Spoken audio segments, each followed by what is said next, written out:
Welcome to 17wanzy's video introduction for Splendor by Space Cowboys.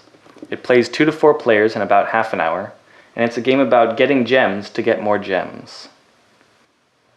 To set up the game, shuffle the 3 decks of cards and place them in a line to one side. Then, draw 4 cards from each deck and lay them out in lines in front of the draw piles. Place the game's various piles of gems off to one side of the layout, subtracting some gems if you're playing with fewer than 4 players.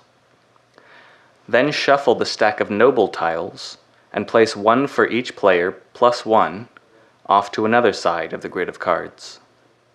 The exact layout is not that important, but here's an example of one that I use. You can do one of 3 things. You can either take gems, buy a card, or reserve a card for later. If you choose to take gems, normally you will take 1 gem from each of 3 different piles. You may instead, however, take 2 gems from the same pile, providing that doing so does not reduce the pile down to 1 or 0 gems left. If something is already in high demand, it's not fair to take it all for yourself.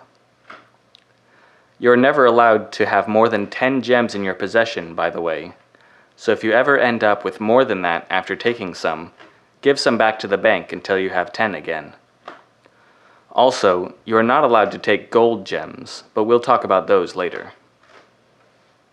If you choose to buy a card, you will pay the cost listed at the bottom left of a card using the gems you've gathered.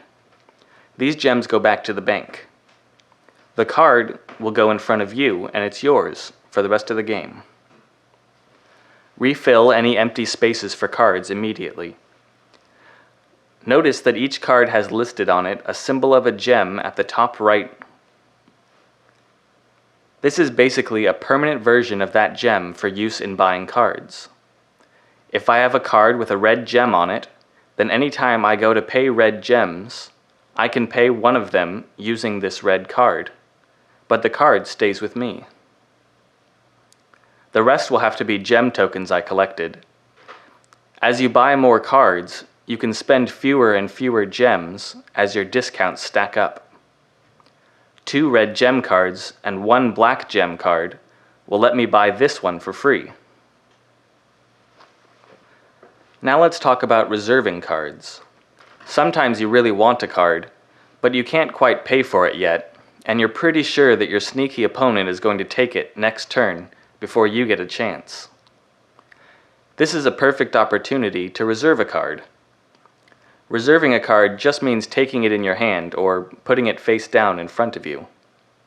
You haven't bought the card, and you don't get any of its benefits, but you have prevented other people from ever buying it. On a later turn, you can buy a card from your hand in the same way as you would buy any other card on the table. By itself, reserving a card like this is actually not that good. There are plenty of better things you could do on your turn.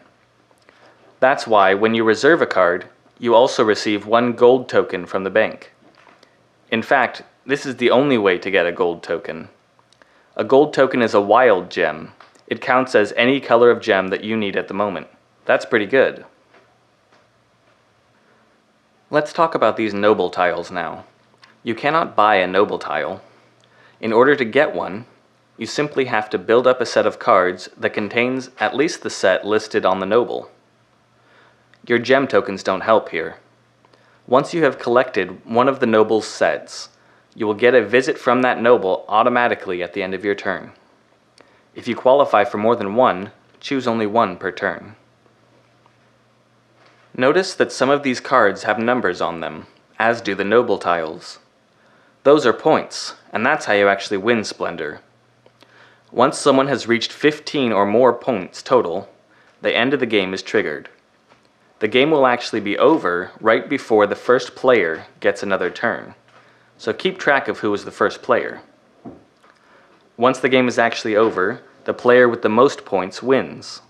If 2 players tie, the tied player with the fewest cards in their possession wins. Thanks for watching, and make sure to check out our gameplay video and our other videos on 17wanzy.com.